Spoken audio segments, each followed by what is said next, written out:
हाय, hello, नमस्कार. श्री स्वामी समर्थ. कसे आहात सर्वजण? मस्त ना? मस्तच राहा. तुम्हाला सर्वांना आजचा दिवस खूप छान आणि आनंददायी जावो.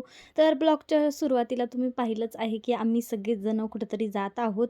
ज्याने शॉर्ट्स व्हिडिओ पाहिला आहे त्यांना तर सगळ्यांना माहितीच आहे. पण शॉर्ट्स व्हिडिओमध्ये काही तेवढं टाकता येत नाही. म्हणजे त्यामध्ये 1 मिनिटाचाच व्हिडिओ बनवावं लागतं. असं तर 3 मिनिटाचा असतो, पण मी 1 मिनिटाच्या आतच व्हिडिओ बनवते.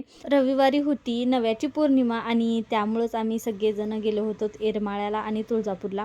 तर जाण्याचं कारण म्हणजे बोरघेच्या टायमिंगला दयानी एडाईचा नारळ आणला होता. तर ना तिथले पुजारी म्हणले होते, की जेव्हा पण बोरला पाणी लागल म्हणजे तुम्ही जेव्हा पण बोर घेताल तेव्हा पहिलं पाणी एडाईला कळशी भरून आणायचं. तर त्यासाठीच आम्ही सगळेजण निघालो होतो. कुठं बाहेरगावी जायचं म्हणलं, की सकाळी लवकरच उठावं लागतं. त्यासाठीच मी लवकर उठले होते म्हणजे 5ला उठले होते आणि अगोदर आज पौर्णिमा आहे त्यामुळं घरं झाडून पुसून घेतली. त्यानंतर मग स्वयंपाकाला लागली. त्यानंतर मग अंघोळ केली आणि मस्त अशी देवाची पूजा केली आणि त्यानंतर मग आम्ही सगळेजणच 9-9:30च्या दरम्यान प्रवासाला लागलो. तर बघा प्रवासामध्ये एवढी जास्त आम्ही सगळ्यांनी मस्ती केली आहे आणि त्यासोबतच रिया दादूनं तर एवढा एन्जॉय केला. म्हणजे त्या दोघांनाही कुठं बाहेर जायचं म्हणलं, की एवढा म्हणजे उत्साह येतो आणि दोघांची झोप कुठं पळून जाते काय माहिती. खरंच ना फॅमिलीसोबत कुठं बाहेर जायचं म्हणलं की खरंच खूप छान वाटतं आणि मजाही तेवढीच येते. आम्ही सहसा फॅमिलीसोबतच बाहेर जातो, तसं दोघं तर कुठंच गेलेलो नाहीत. रिया पुढं होती तिच्या पप्पाजवळ आणि दादू तिच्या आजीजवळ. गाडीमध्ये जायचं म्हणलं की अगोदर दोघांनाही गाणी लागतात आणि गाणी लावल्याच्या नंतर लगेच दोघांचाही डान्स सुरू होतो. तर आम्हाला माहितीच नव्हतं की अगोदर तर नव्याची पौर्णिमा आहे म्हणून. आमचं अगोदरच ठरलेलं होतं की रविवारी जायचे, कारण की सगळ्यांना सुट्टी असते. त्यामुळेच आम्ही सगळेजण निघालो होतो. त्यानंतर मग त्याच दिवशी आम्हाला समजलं की आज पौर्णिमा आहे. गेलंय पतून लय जीवनात खाल्ल्या धक पण आता ती जाणवू देईना तुक डोंगराची माझी येड त्यामुळेच ना दोन्ही मंदिरात एवढा गर्दा होता आणि आमचं काही दर्शन झालं नाही. फक्त माझ्या एकटीचंच झालं, कारण की हे दोघं लहान असल्यामुळं तुळजापूरच्या मंदिरामध्ये डायरेक्टली सोडतात. त्यामुळं माझं दर्शन छान झालं, पण ह्या बाकीच्यांचं काही दर्शन झालं नाही. आणि एडाईचं माझं आणि आईचं दर्शन झालं नाही, पण बाकी सगळ्यांचं दर्शन झालं. तर झालं असं की आम्ही जेव्हा रांगेत लागलो तर दादू रडायला लागला. म्हणजे त्याला रांगेत उभं टाकायचं म्हणलं की म्हणजे गर्दी होते आणि तेवढी गर्दी काही दादूला सहन होत नाही. त्यामुळेच तो खूप जास्त रडायला लागला होता आणि त्यामुळंच माझी आणि आईची एवढी फजिती झाली त्या दिवशी.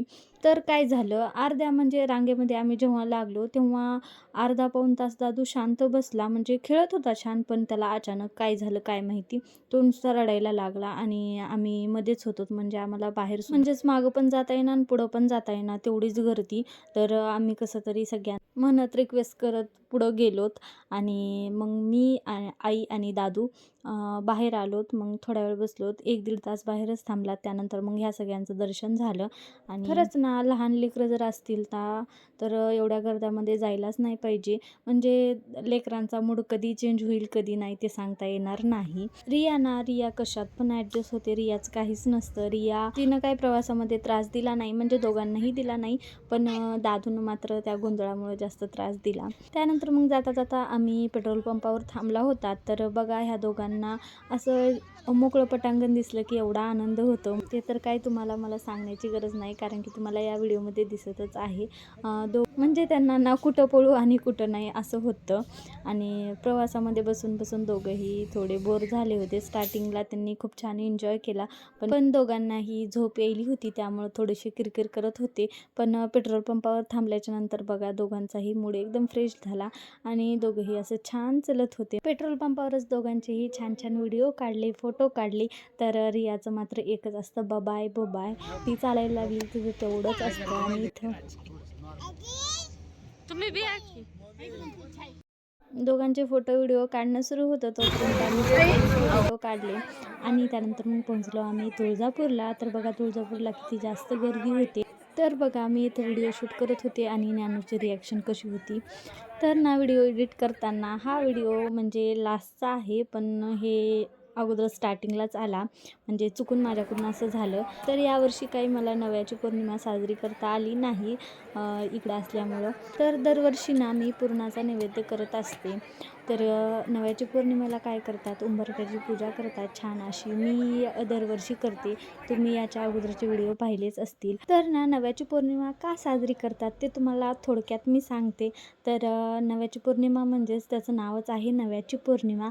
तर जे काही शेतामध्ये नवीन नवीन धान्य येतं, नवीन म्हणजे गहू ज्वारी, तर त्याचाच नैवेद्य आपल्याला बनवायचा असतो आणि ते देवांना दाखवायचा असतो आणि त्या उंबरठ्याची छान अशी पूजा करायची असते. तर ना रिया दादूचे फोटो काढण्यासाठी आम्ही त्यांचे आणखी 2 ड्रेस घेतले होते, तेच त्यांना घातले. त्यानंतर मग देवीचं दर्शन केलं. तर ना इथं पण आम्हाला म्हणजे सगळ्यांचं दर्शन झालं नाही, तरी पण आम्हाला 2-2.5 तास लागले होते. आणि तुळजापूरला आलात आणि अशा बांगड्या भरल्या नाहीत असं कधी होणारच नाही. म्हणजे मी दरवेळेस येते तेव्हा ह्या बांगड्या भरतेच. तर ह्यावेळेस रिया पण आहे, तर रियालासुद्धा बांगड्या भरल्या आणि मलासुद्धा. तर एडाईला येते वेळेस काही आम्ही शूट केलं नाही. व्हिडिओच्या स्टार्टिंगला तर सांगितलंच आहे की एडाईचं सगळ्यांचं दर्शन छान झालं, पण माझं आणि आईचं काही दर्शन झालं नाही.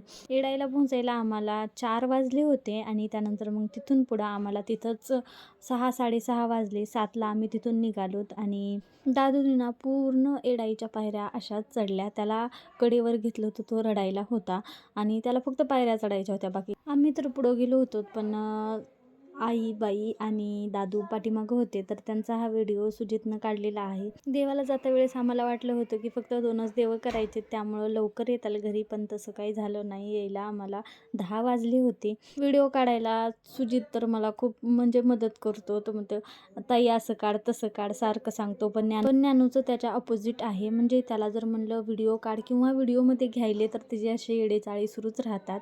तर असं झालं आमचं दर्शन. चला तर मग बाय बाय, स्टे ट्यून.